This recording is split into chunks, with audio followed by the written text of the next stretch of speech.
Assalamualaikum warahmatullahi wabarakatuh. Innal hamdalillah nahmaduhu wa nasta'inuhu wa nastaghfiruh wa na'udzu billahi min shururi anfusina wa min sayyiati a'malina. Man yahdihillahu fala mudhillalah wa man yudlil fala hadiyalah.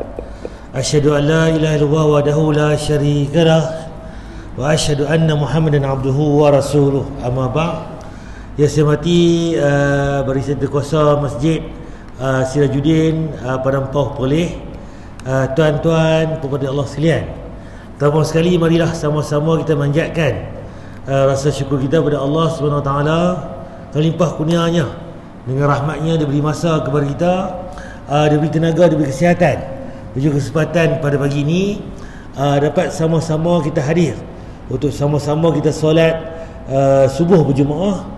Dia dapat sama-sama kita sambung kuliah subuh kita mingguan ni setiap hari Rabu, insya-Allah tuan.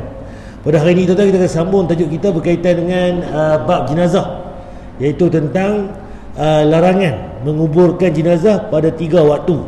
Jadi ada satu dalil tuan-tuan, Nabi larang kita ni simpan jenazah ni 3 waktu ni. Bila waktu yang Nabi larang ni, kita akan rujuk balik lagi. Waktu mana yang tak boleh kita pergi simpan ataupun pergi kebumikan jenazah tuan. Sebelum tu tuan, saya nak beritahu makluman tuan. InsyaAllah awal bulan November ni, hari Sabtu, pukul 9 pagi akan diadakan kuliah muslimah tuan, kuliah wanita. Jadi kalau ada tuan-tuan ni beri tolong bawakanlah isteri ke, batu saudara jiran sebagainya yang wanita perempuan ni boleh main masjid kita ni pukul 9 pagi hari Sabtu. Sebab apa? Jaib dia ada hantar guru takmir perempuan lah untuk mengajar masjid kita. Sebab lah ni surau-surau pun masih tak boleh mengajar lagi. Jadi yang mana dia mengajar surau tu, mereka hantar ke Perlis ni. Masjid kita pun antara salah satu tempat yang mana pendapatan sementara lah, bukan kata ni. Jadi mungkin dalam sebulan 2 ni, selagi tak buka surau, selagi itulah kuliah wanita ni diadakan kan. Dan cuma kita tengok nanti lepas ni pun kita akan sambung lah, sebab kita pun kuliah wanita ni pun betul dulu ada lah ni nak mula balik tentang kuliah wanita ni. Jadi start hari Sabtu 7 hari bulan 7, 14, 21, 28 bulan 11, hari Sabtu pukul 9 pagi. Jadi wawalah kepada ada jemaah di sekitar kita ni. Kita pergi tajuk kita ni tuan-tuan. Sebelum saya nak pergi ke tajuk kita ni, kita akan katakan rujuk balik tuan tentang keutamaan solat 5 waktu. Apakah kelebihan kita solat 5 waktu ni? Nak ulang kaji balik, apakah kelebihan solat 5 waktu? Keutamaan solat 5 waktu. Solat 5 waktu punya keutamaan yang begitu besar. Berikut adalah dalil-dalil yang sahih yang menjelaskan keutamaan solat 5 waktu. Pertama, solat adalah sebaik-baik amalan setelah 2 kalimat syahadat. Okey, pertama sekali, solat ni merupakan amalan yang kedua terbaik. Yang mana yang pertama sekali, Allah cinta ni mengucap 2 kalimah syahadah. La ilaha illallah, itu dan kalimah. Yang siapa yang mengucap la ilaha illallah, dakhala jannah, masuk syurga. Siapa yang mengucap kalimah la ilaha illallah tu masuk syurga. Cuma kalau dia mengucap saja, tak semayang, buat maksiat, dihumbam dalam neraka dulu. Itu beza dia. Tapi akhirnya akan masuk syurga balik. Sebab apa Allah kata apa? Cari balik dekat akhirat nanti. Mana yang mana yang mana mereka ni yang dahulunya mengucap kalimah syahadah ni. Yang mana dosa-dosa mereka ni, cari ikut ada amal soleh yang sunat dan sebagainya, masuk ke dalam syurga balik tuan. Kita tak maulah yang mana sulit duduk dalam dunia elok, kemudian kita masuk alam akhirat, masuk neraka dulu. Orang pi ke syurga terus, kita pi ke jalan susah. Jadi kita nak kita selamat dunia, selamat akhirat, masuk syurga terus. Cuma amalan yang kedua terbaik apa dia? Selepas mengucap, sembahyang. Samalah. Kalau kita tengok pun orang beriman ni, Islam ni, kalau kata di Islam tapi tak sembahyang, tak Islam tuan. Sama beza orang Yahudi, orang Hindu ke, orang Cina ke, orang Buddha ke. Nak kata baik, kerana mereka baik daripada kita lagi. Sedekah mereka, infak mereka, baik mereka. Tapi mereka tak sembahyang, mereka tak beriman. Itu beza dia. Kalau orang katanya balik, mereka baik lagi. Memang kalau bertanya kebaikan, orang lain baik lagi. Kita kena sembahyang tuan. Semayang ni beza kita munafik ataupun syirik pada Allah, tuan, ataupun tidak beriman, orang kafir, tuan. Kena semayang. Mengucap, ya satu. Tapi kalau tak semayang, tak kira lagi. Dia mesti semayang, mesti solat. Jadi amalan yang terbaik, tuan, selepas mengucap ini, solat. Dari Abdullah bin Mas'ud radhiyallahu ta'ala, ia berkata, aku pernah bertanya kepada Rasulullah SAW, amalan apakah yang paling afdal? Jawab beliau, salat pada waktunya. Jadi amalan apa yang paling baik ni ya Rasulullah? Nabi kata solat pada waktu dia, semayang on time. Subuh lah 5.55 contohnya. Kita bangkit mandi main masjid. Jadi semayang pada waktunya. Ni dah bangkit khabar pukul 8.30, pukul 9 pagi. Semayang juga subuh gajah. Tak jadi, kan? Jadi kena semayang pada waktu dia. Itu yang lebih afdal, yang lebih terbaik. Lalu aku bertanya lagi, terus apa? Berbakti kepada orang tua. Jawab Nabi SAW. Lalu apa lagi? Aku bertanya kembali, jihad di jalan Allah. Jawab beliau. Jadi 3 amalan ni, pertama apa? Semayang juga, tapi kena awal waktu. Semayang tapi hujung waktu. Bolehlah semayang, tapi tak tepat. Sebab apa? Kalau semayang hujung waktu ni, itu amal-amal orang munafik. Yang mana dia semayang tapi di hujung waktu. Kita nak semayang lah ni awal waktu dan tepat pada waktu dia. Kemudian apa yang kedua? Berbakti pada orang tua, mak ayah kita. Ketiga pula, jihad fi sabilillah, baru berjihad. Orang kita lah ni bab jihad, jom lawan Yahudi, jom lawan orang kafir, jom lawan. Bab perang tak sanggup seronok. Tapi tanya semayang tak? Semayang pun tak. Puasa tak? Puasa pun tak. Kalau orang lempak kita ni kat depan ni buh bangkai buh kat masjid, tu dia yang bangkit dulu. Siapa ni pitok bangkai kat masjid ni? Siapa yang hina Islam ni? Lantang. Bagus semangat tu. Mayang tak? Mayang tak pun. Masjid tak main pun. Tapi kalau orang kata orang Islam, semangat. Nak lawan balik. Tak jadi, kan? Betul kita pertahankan agama kita, tapi kena semayang dulu. Ibadah dalaman kita tu, itu yang diutamakan dulu. Baru main benda-benda lain. Jawab beliau. Yang kedua, solat 5 waktu mencuci dosa. Yang kita solat 5 waktu sebab apa? Dia pencuci dosa, tuan. Kita kena kotak, tuan, cuci. Pakai kelorok lah, pakai sabun, sentai tak sangka. Sebab apa? Kotak. Tapi dosa-dosa kita, tuan, boleh dicuci, tuan, dengan apa? Dengan solat 5 waktu. Itu dosa. Dari Abu Hurairah radhiyallahu ta'ala ia berkata bahwa Rasulullah SAW bersabda yang artinya, tahukah kalian, seandainya ada sebuah sungai di dekat pintu salah seorang di antara kalian, lalu ia mandi dari air sungai itu setiap hari 5 kali, apakah akan tersisa kotorannya walau sedikit? Jadi Nabi tanya, andai kata depan rumah kita ni, keluar rumah ada sungai. Lepas tu apa jadi pula? Kita mandi kat sungai tu berapa kali? 5 kali sehari. Pagi mandi kita subuh, mandi maghrib 2 kali sehari pun wangi tak sangka dah. Tu tak boleh minyak esen lagi. Tak boleh sabun apa lagi. Tu baru 2 kali mandi. Bayangkan 5 kali mandi sehari semalam. Nabi tanya macam mana? Ada kotak lagi tak? Nabi tanya sahabat. Sahabat jawab, walau sedikit. Para sahabat menjawab, tidak akan tersisa sedikit pun kotorannya. Beliau berkata, maka begitulah perumpamaan salat 5 waktu. Dengannya Allah menghapuskan dosa. Kalau kita mandi sehari 5 kali, bersih tak? Bersih. Daki pun tak ada nak lekat, kan? Sebab apa? Tak ada nak kotak, mandi pula. Subuh sekali, pukul 10 sekali. Lepas tu tengah hari lohak sekali, petang pula asar sekali, maghrib pula sekali. Tu dia, kan? 5 kali sehari. Bersih tak? Bersih. Sama juga dengan dosa. Kalau kita semayang 5 waktu sehari semalam, hilang dosa kita. Padam. Tu semayang. Ambil wuduk tak kira lagi. Basuh muka kita, tangan kita, jatuh dosa-dosa dengan wuduk kita sehingga kering wuduk kita, dan tu dalil sahih. Nampak sayangnya Allah pada kita. Semayang pun buang dosa, ambil wuduk pun buang dosa. Ketiga, solat 5 waktu menghapuskan dosa. Dari Abu Hurairah radhiyallahu ta'ala anhu, Rasulullah SAW bersabda yang artinya, di antara solat 5 waktu, di antara Jumat yang satu dengan Jumat lainnya, di antara Ramadan yang satu dengan Ramadan lainnya, itu akan menghapuskan dosa di antara keduanya selama seseorang menjauhi dosa-dosa besar. Hadis Muslim, solat ni, solat ke solat yang berikutnya, subuh nak pergi zuhur, zuhur nak pergi asar, Allah padam dosa kita. Jumaat ni nak pergi Jumaat depan pula, kalau kita tak buat dosa besar, Allah padam dosa kita. Ramadan tahun lepas nak main Ramadan tahun ni pula, Allah padam dosa kita. Tapi syarat dia tak buat dosa besar. Kalau kita buat dosa besar, ahli maksiat, tu tak jadi. Kalau semayang ke, apa tu sekadar ambil wuduk ke, dia tak hilang dosa tu. Dia mesti taubat nasuha. Itu dosa besar. Dosa kecil-kecil ni, dosa-dosa kering ni, Allah padam. Itu janji Allah dan Nabi kan. Keempat, solat adalah cahaya di dunia dan di akhirat. Nabi SAW bersabda, yang artinya, berilah kabar gembira bagi orang yang berjalan ke masjid dalam keadaan gelap, bahwasanya kelak ia akan mendapatkan cahaya sempurna pada hari kiamat.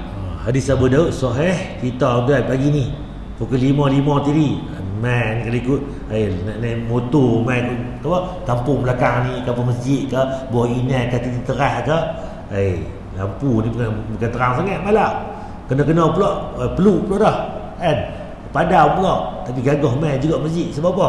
Nak cari pahala tu berjemaah. Apa je tuan? Allah bagi pahala sempurna pada hari akhirat, bagi cahaya. Mungkin dunia ni kelam, tapi akhirat Allah bagi cahaya pada kita. Kita nak tuan, dunia kita untung, akhirat kita apa tu untung tuan. Kelima, Allah akan meninggikan derajat dan menghapuskan dosa. Rasulullah SAW bersabda yang artinya, hendaklah engkau memperbanyak sujud kepada Allah, karena engkau tidaklah sujud pada Allah dengan sekali sujud, melainkan Allah akan meninggikan derajatmu dan akan menghapuskan satu kesalahan darimu. Hadis Muslim. Sebab tu kita ni kena perbanyakkan solat. Solat wajib 5 waktu, sembahyang berjemaah dah. Lepas tu apa dia? Tambah qabliyah, tambah ba'diyah, tambah solat duha, tambah solat witir, tambah solat tahajud dan sebagainya, solat wudu dan sebagainya, solat mutlak. Jadi sebab apa? Dengan sujud itu bukan sujud saja kan. Sebab apa? Allah Nabi kata di sini, melainkan Allah akan meninggikan darjat dan juga akan Allah menghapuskan dosa daripada kita. Sebab tu kan perbanyakkan sujud. Betul kan tuan perasan? Kalau semayang tadi subuh tak apa, maghrib tadi, lepas maghrib nanti ba'diyah buat talim pula, tak hujung ni ke. Jadi kita bagi banyak tempat yang kita sujud. Sebab Nabi kata apa? Perbanyakkan sujud tadi. Dan juga perbanyakkan tempat sujud. Bukti, oh ya Allah, tani sahabat ni, hamba ni sujud pada engkau, aku buktinya tikat semayang tani. Kalau boleh tuan, semua kawasan masjid kita ni, kita pernah sujud semayang kan. Atau di kawasan rumah kita semayang kan. Jadi perbanyakkan sujud kita. Jadi solat apa? Sebarang solat, 5 waktu yang wajib, 7 solat tambahan. Dan akan menghapuskan satu kesalahan darimu, karena sebab mudah masuk surga dan dekat dengan Rasulullah SAW. Ini yang menarik kan. Yang mana kita ni nak masuk syurga, dah masuk syurga, duduk dekat dengan Nabi lagi. Apakah dalil dia? Dari Rabi'ah bin Ka'ab radhiyallahu ta'ala, ia berkata, aku pernah bermalam bersama Rasulullah SAW. Aku mendatangi beliau dengan membawakan air wudu dan memenuhi hajat beliau. Lantas beliau bersabda, mintalah. Aku berkata, aku minta kepadamu supaya dapat dekat denganmu di surga kelak. Beliau berkata, atau ada selain itu? Aku menjawab, itu saja yang aku minta. Beliau bersabda, tolonglah aku dengan engkau memperbanyak sujud. Nampak hadis Muslim. Jadi macam mana seorang sahabat ni dia tolong Nabi. Apa dia? Nabi bangkit malam kan, dia tolong ambil ayat wuduk Nabi. Kemudian bila Nabi ada sahabat tolong lagu tu, dia tanya pada sahabat tu kan, jadi apa kau nak minta ni hajat ni? Minta lah. Nabi nak tolong doa, nak tolong apa tu, panjangkan doa kan. Jadi dia berkata, aku minta apa padamu supaya akhirat nanti aku duduk dekat engkau dengan syurga, duduk dekat Nabi. Nampak permintaan dia. Dia tak minta syurga kan, pandai lah. Dia minta apa? Aku duduk dekat dengan Nabi dalam syurga. Kalau kita ni minta syurga, bagus syurga. Tapi tu kan, dia lebih pandai lagi. Duduk dalam syurga, duduk dekat Nabi. Nampak tuan? Bila minta duduk dekat Nabi kan, mesti dekat Nabi satu. Kedua syurga pula. Nampak? Dua dalam satu dia dapat. Jadi, apa lagi nak minta? Yang tu saja dia kata. Dan Nabi kata apa? Kalau lagu tu, tolong apa? Tolonglah aku dengan engkau perbanyakkan sujud. Jadi nak kabulkan doa ni, kena banyak semayang. Nampak tuan? Tu cerita dia. Perbanyakkan sujud. 5 waktu tu semayang dah, bagus dah. Tapi tambah lagi solat qabliyah, ba'diyah, solat witir, solat hajat, solat malam kan. Jadi tahajudnya, jadi kita perbanyakkan solat. Solat wuduknya, solat tak ada apa-apa pun solat. Boleh tuan, solat apa tu yang umum sebagainya, silakan. Banyak solat nafilah, istilah lah. Solat tahiyatul masjid. Itu semua tu ulama-ulama yang buh nama. Jadi benda yang sama, solat tambahan kan. Tolonglah aku dengan engkau memperbanyak sujud. Yang dimaksud dengan memperbanyak sujud di sini adalah memperbanyak sujud dalam salat. Ketujuh, berjalan menuju salat akan dicatat sebagai kebaikan, meninggikan derajat dan menghapuskan dosa. Jadi bila kita tuan-tuan, macam mana dengan kita ni duduk di rumah ni solat tuan, Allah akan tinggi darjat kita. Akan buang dosa, akan diberi pahala dan menghapuskan dosa. Nabi SAW bersabda yang artinya, barang siapa bersuci di rumahnya, lalu ia berjalan menuju salah satu rumah Allah untuk menunaikan salah satu kewajiban yang Allah tetapkan, maka salah satu langkah kakinya akan menghapuskan kesalahan dan langkah kaki yang lain meninggikan derajat. Nampak tuan, biar apa buktinya? Kita ambil wuduk di rumah, Allah akan padam dosa kita. Setiap langkah tuan-tuan main ni, lagi jauh rumah tuan-tuan nak main masjid, lagi banyak pahala apa tu diberi. Lebih banyak darjat diangkat, lebih banyak dosa diampun tuan. Jadi tuan, cerita dia jangan main ambil wuduk di masjid, ambil di rumah. Nak main nanti setiap waktu, ambil di rumah. Kok terbatai, tak apalah, terbatai ambil pula dekat pili tu, dekat paik tu, tak ada masalah. Jadi tak, tapi kita lah ni tiap-tiap hari dia ambil wuduk kat masjid, parking motor, parking kereta, baru ambil wuduk kat tepi tu. Jadi macam mana? Sepanjang jalan tu mai ni mungkin 50 langkah lah ke bahasa kita. Macam tu lah dosa diampun. Dosa apa? Pahala diangkat, darjat dia apa diangkat sebagainya. Tak banyak tuan. Cerita dia ambil pada rumah tu. Lagi jauh rumah tuan, lagi baik tuan. Tuan. Jadi kita buat apa yang Nabi ajar ni, sunah-sunah yang Nabi bagi kelebihan ambil tuan. Kedelapan, dijanjikan sebagai tamu di surga. Nabi SAW bersabda yang artinya, barang siapa berpagi-pagi atau ketika sore hari menuju masjid, maka Allah akan menjadikan untuknya sebuah tempat untuk tamu di surga ketika ia pergi di pagi atau sore hari. 9. Jadi yang ke-8 tadi, kalau kita tuan main masjid ni, kita Allah akan bina betul satu tempat untuk rehat kita di syurga nanti. Jadi kita kita berlapang-lapang tuan. Jadi itu tempat tuan, kalau kita ni tempat rehat lah. Jadi itu tuan, ada satu tempat khas untuk kita. Atau sore hari. 9. Menghapuskan dosa antara solat yang satu dan solat berikutnya. Rasulullah SAW bersabda yang artinya, tidaklah seorang muslim memperbagus wudhunya lantas ia mengerjakan solat, melainkan Allah mengampuni baginya dosa di antara solat tersebut dan solat berikutnya. Ke-10. Menghapuskan dosa yang telah lalu. Rasulullah SAW bersabda yang artinya, tidaklah seorang muslim menghadiri solat wajib lalu ia memperbagus wudhu dan mengerjakan solatnya dengan khusyuk, juga ia memperbagus rukuknya, melainkan itu sebagai menghapus dosa sebelumnya selama seorang tidak melakukan dosa besar, dan ini berlaku sepanjang waktu. Jadi contohnya kalau kita tengok balik 10 tadi ni benda yang sama lebih kurang, tapi dalil-dalil yang berbeza. Intipati dia, Allah buang dosa, Allah beri pahala, Allah angkat darjat dengan semayang kita ni. Jadi perbanyakkanlah solat wajib, solat sunat kita tu jaga kan, perbanyakkan sujud itu semayang, berdoa kepada Allah sebagainya. Jadi semua tu kan penyebab kita Allah buang dosa kita, Allah beri pahala, Allah angkat darjat. Okey, kita pilih ni tajuk itu, tajuk minggu lepas. Ulang kaji sikit berkaitan dengan tajuk minggu lepas, larangan mensolati jenazah munafik yang terkena munafikannya. Cerita dia, Nabi larang kita semayang jenazah orang munafik yang mana memang dah tahu dia tu munafik. Sebab apa? Ni dalilnya. Dan janganlah sekali kamu mensolatkan jenazah salah seorang di antara mereka orang-orang munafik selama-lamanya. Jangan sekali kita solat jenazah orang munafik ni. Bila ni? Selama-lamanya. Dan janganlah kamu berdiri mendoakan di atas kuburnya. Doa pun tak boleh kan? Sesungguhnya mereka itu telah kafir kepada Allah dan Rasulnya. Dia pun tak ikut Allah dan Rasul, dan mereka mati dalam keadaan fasik. Tu sebab tu dah sebab apa? Kita tak semayang mereka, kita tak mendoakan mereka. Cuma zaman Nabi pun tuan, munafik ni pun sahabat-sahabat pun tak tahu sebenarnya siapa betul-betul yang munafik betul ni. Sebab tu Umar Khattab tuan, dia ada seorang nama sahabat Huzaifah bin Yaman. Nabi beritahu dekat dia ni siapa orang munafik. Dia tu dipegang senarai-senarai yang mana orang munafik. Bila Abu Bakar Umar ni tahu kata Nabi beritahu dia takut juga kok nama dia lekat. Bayangkan Sayyidina Umar ni nama dia tu antara 10 orang sahabat yang mana dijanjikan syurga.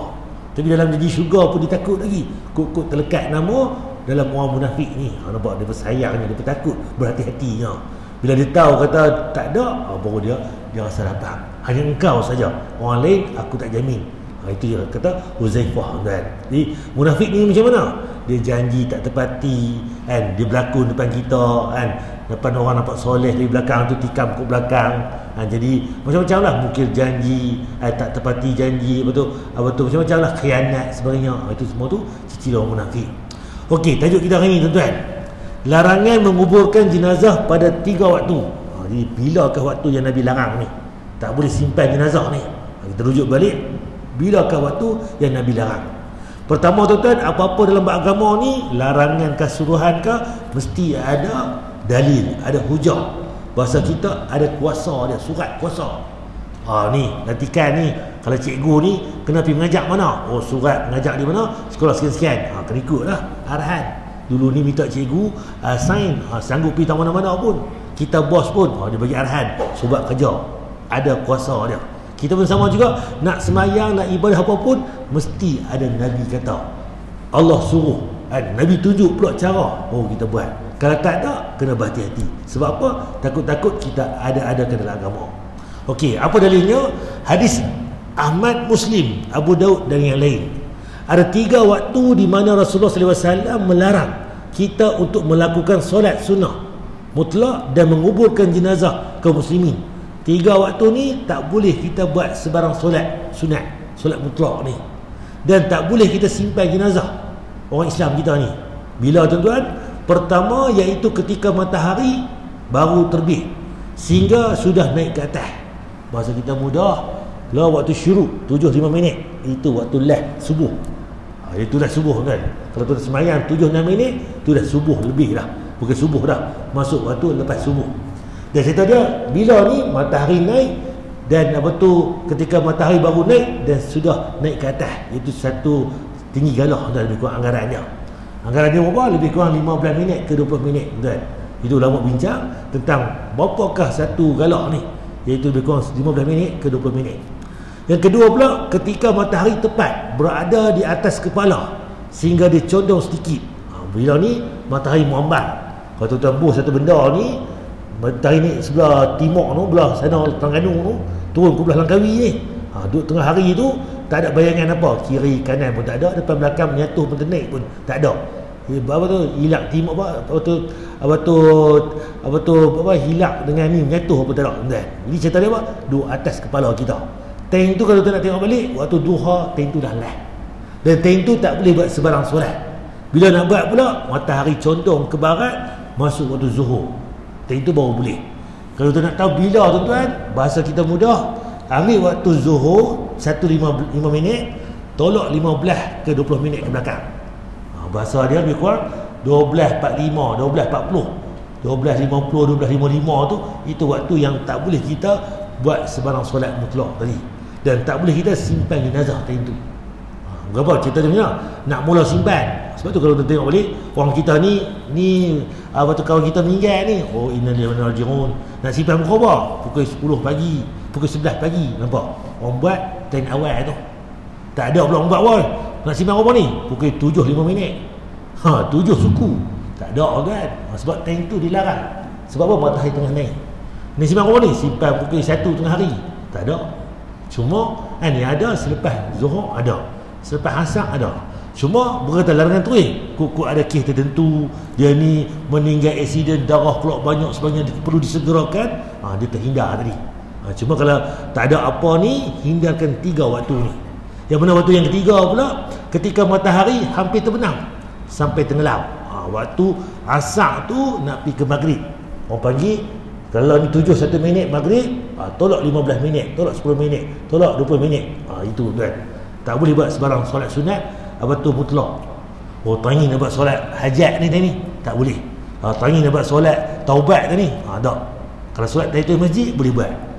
Kalau time itu 3 waktu tu tak boleh buat sebarang solat sunat mutlak. Saja-saja nak buat solat sunat, tak boleh, hindarkan. Kecuali apa? Solat tahiyatul masjid. Tuan-tuan main maghrib nanti 7 1 minit masuk, tuan-tuan main parking motor pukul 6.55 contohnya. Masuk masjid tak boleh duduk lagi, kena buat 2 rakaat. Itu boleh. Solat tahiyatul masjid waktu bila pun kena buat. Jangan duduk lagi, kena solat. Untuk khas tahiyatul masjid. Tapi bagi simpan jenazah tadi, hindarkan 3 waktu ni sebab Nabi larang. Sebab apa Nabi larang pula? Ni dalil dia. Sebab nampak tadi macam tergantung. Pasal apa tak boleh solat time tu. Dalil kedua pula cerita hadis Muslim, Nabi beritahu lagi, perindang lagi, perjelaskan lagi sebab apa tak boleh. Nabi SAW telah menjelaskan alasan dilarangnya solat dalam waktu ini melalui perkataan beliau kepada Amr bin Abbasah. Kerjakanlah solat subuh. Nabi kata buat solat subuh. Kemudian berhentilah solat sehingga matahari terbit dan naik. Nampak tuan? Bila solat subuh buat. Berhenti bila? Tu 7-5 minit syuruk hari ni. Berhenti dah. Sebab apa? Tunggu bila apa? Matahari terbit dan naik. Itu yang kita dalil cerita satu tinggi galah itu. Kemudian dia kata lagi, kerana sesungguhnya ketika terbit matahari berada di antara dua tanduk syaitan. Rupanya tuan, kalau kita semayang juga time 7-5 minit sekali lagi ni 7-10, 7-15 tu, itu antara dua tanduk syaitan. Kemudian pada waktu itu orang-orang kafir sujud pada matahari. Orang kafir ni sujud matahari. Buktinya apa?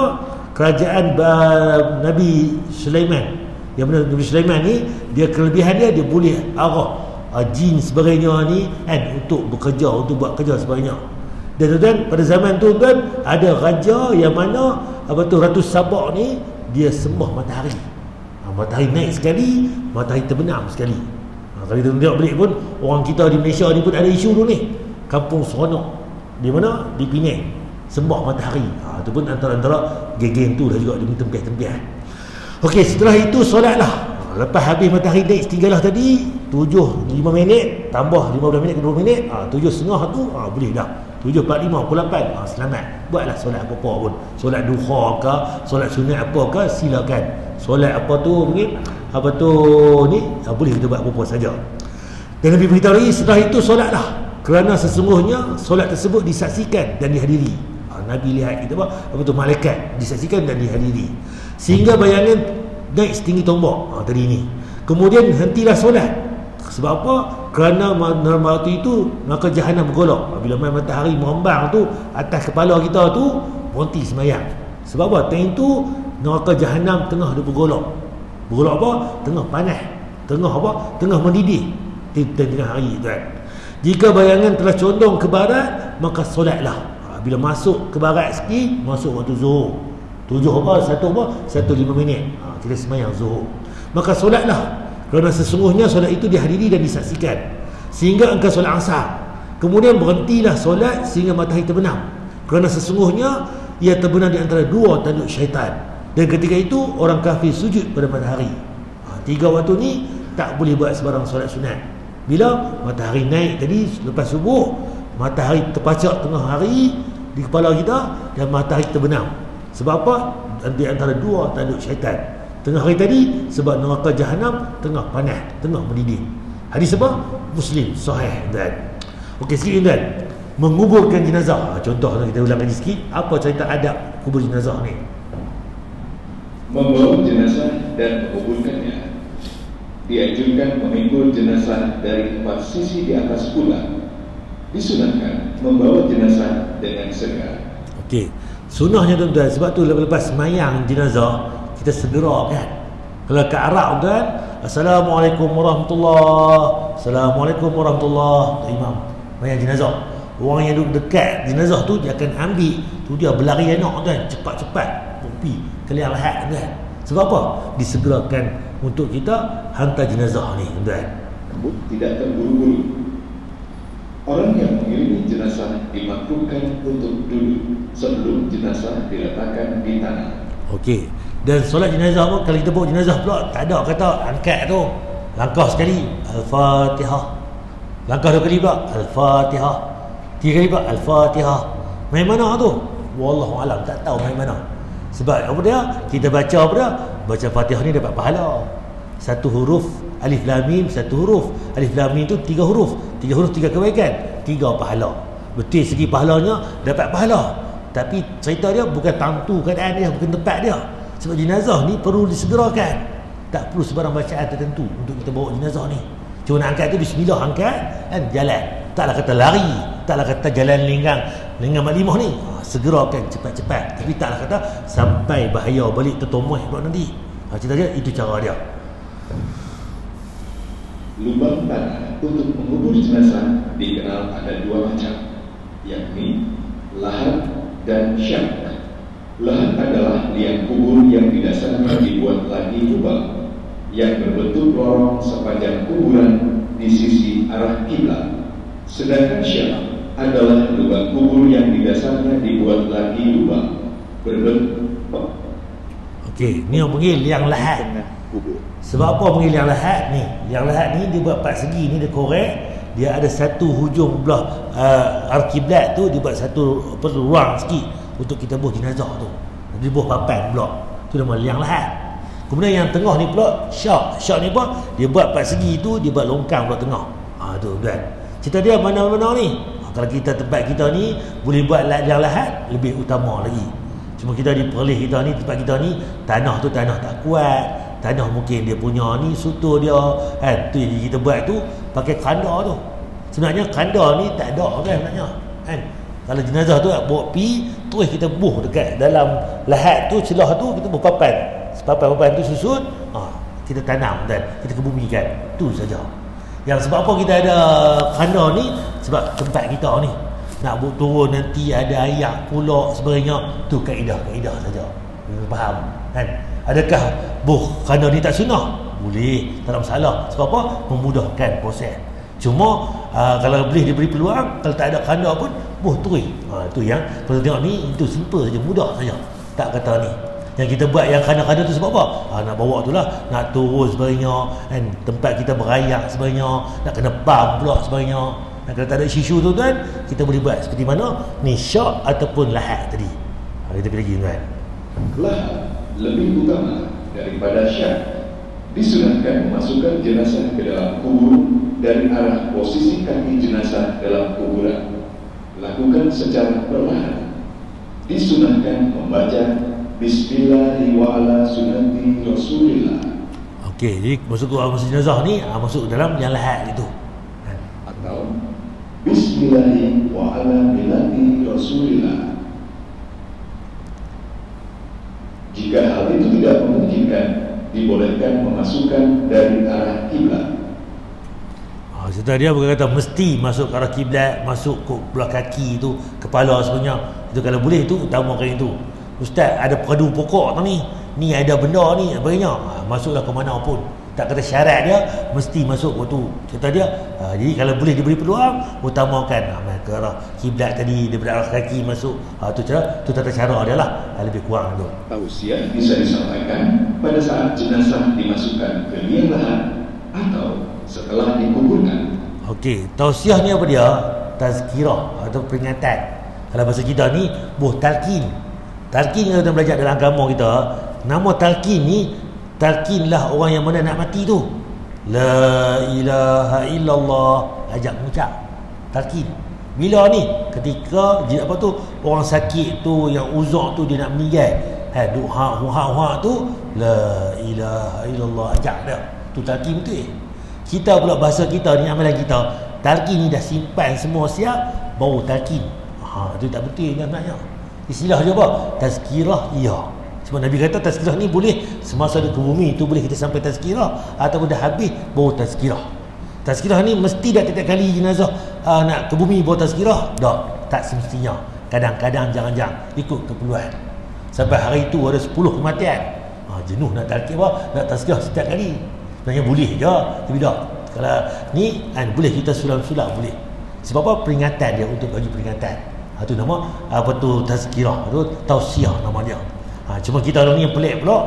Wahai sekian-sekian, nanti datang malaikat ni, jangan kau takut, jawab pula sekian-sekian. Bukan, tak kena-kena. Sebab dia dah mati dah, dia tak perlu benda tu kan. Kita ni hidup ni yang kita pengajaran untuk kita macam mana kita ni, dia dah meninggal, dah selamat dah, kita ni hidup ni, apa amalan kita nak upgrade sebenarnya, nak tingkatkan untuk yang kita hidup ni. Tu cerita dia. Tapi nak kata depa ni tak juga, sebab apa? Dah lama dah buat, nak peringat. Tu. Cuma sunnahnya bukan begitu yang pentingnya. Yang pentingnya apa? Kita ditalqin ni untuk nak mati la ilaha illallah tu. Cuma lepas nak simpan semua, tausiah, tazkirah. Itu tuan.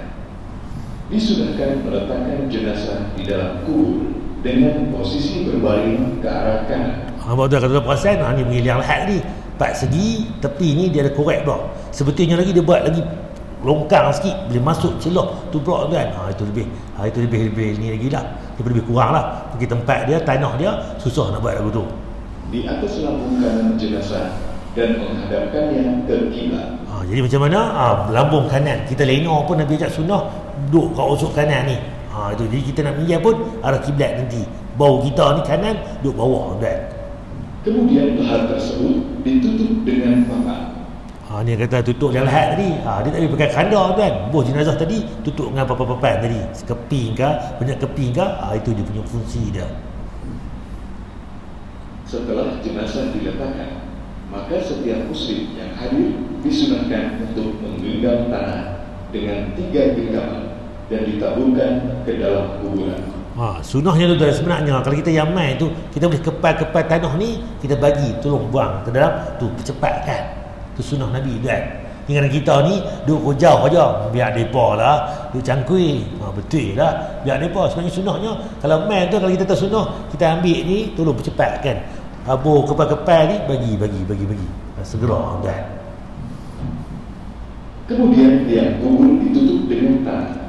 Disunahkan untuk meninggikan kuburan kira-kira sejengkal agar diketahui bahwa itu adalah kuburan. Okey, sunnahnya tu ada dalil. Nabi kata apa? Buh tanda ni. Tanda ni sebenarnya tak bubuh, tak apa sebenarnya. Tak kata jadi wajib gunya kubur mesti ada tanda. Dah. Tapi kita buh tanda ni apa? Nak bagi nampak ni kubur. Kemudian kita pertinggi sikit, lebih kurang 1 jengkal ataupun lebih sikit, bagi nampak dia lembut. Kalau dalam dalil lain kata macam mana? Macam bonggol unta tu. Tu saja. Dan tak ada binaan. Kita pula zaman lalu ni buh mama, buh jubi, buh bata, buh yah apa. Nabi larang pula. Kita buat binaan atas kubur. Kalau sekadar bagi tinggi nak beza tu, ya lagu ni. Kita buh mandi betul Nisyan pun nak bagi cam dan itu dan. Sebab apa nanti waris mai anak-anak cucu ke mana kubur Tok Wan sebagainya ni. Tak mana satu. Itu yang kita bubuh betul Nisyan tu. Tulis tak tulis pun itu saja nak memudahkan saja. Mesti tak tuliskan nama ke? Tak tulis, tak apa sebenarnya. Tapi nak bagi mudah, nak bagi itu saja dia fungsi dia. Tak lebih pada tu. Sehingga tidak dihinakan. Kemudian letakkan batu di atas kuburan, tepat di atas kepala mayat. Tujuannya agar dikenal. Disunahkan pula menjadikan tanah yang lebih tinggi dari sekitarnya itu seperti perut unta, karena seperti itulah kuburan Nabi SAW. Hendaknya setiap kaum muslim yang hadir berdoa setelah jenazah dikuburkan. Lepas simpan, kita doa ramai dan itu kan. Allah alam mesti-mesti lah. Sebab ni dekat ni kan, ni cerita saya ulang kaji balik. Cerita dia, tu kata yang kata tak ada orang pergi simpan jenazah lepas subuh ataupun tengah hari malam ataupun waktu maghrib tu, sebelum maghrib nak pergi ke maghrib, tak ada. Jadi tu jawapan dia. Sebab apa? Waktu larangan tadi. Cuma adakah larangan itu 100% tak boleh? Ikut keperluan. Kalau perlu, ya boleh. Mungkin ada hal penting ke urgent ke apa ke sebagainya, itu ya. Allah Allah seperti dekat ni. Ada nak tanya apa tentang tajuk kita hari ni berkaitan dengan solat apa tu, larangan simpan jenazah pada 3 waktu tadi. Boleh dah simpan waktu malam? Boleh simpan waktu malam. Contoh saja ada dalil Nabi larang simpan malam. Sebab apa? Sahabat-sahabat ni kain apa tu, kain kapan dia tak cukup mengaitkan jenazah. Tak boleh kita kalau tak cukup kelengkap simpan malam mengaitkan jenazah. Tapi kalau kita tengok balik para sahabat tu ni banyak yang disimpan waktu malam. Kalau cukup kelengkap apa semua, segerakan simpan malam. Itu pun sunnah Nabi. Dan wallahu alam. Terpulanglah tengok keadaan. Tapi cuma nak simpan sampai meninggal apa tu pagi ni, nak simpan pagi esok, tak kena gaya lah. Kalau pagi ni meninggal, saat ni simpan lah. Lewat-lewatnya tak pun zuhur disimpan. Lebih awal lebih baik sunnahnya kan. Cuma kalau meninggal pukul 6 petang sebenarnya, kalau boleh tu buat malam tu segera. Tapi kalau ni pun esok tu pun masih boleh lagi. Tapi cerita dia kalau boleh tak ada apa sebab, simpan segerakan. Ada anak rumah nak balik tak, simpan, uruskan jenazah tu lebih utama. Sebab anak ni kan, sebab apa, bila sihat tu malah ziarah. Dah meninggal ni lepas dah meninggal kita pergi ziarah kat kubur. Sayang ustaz nak tengok ni anak lah ni apa tu, nak tengok mak dia. Tak ada kata dalil dari tu. Bahkan menyusahkan balik jenazah tuan.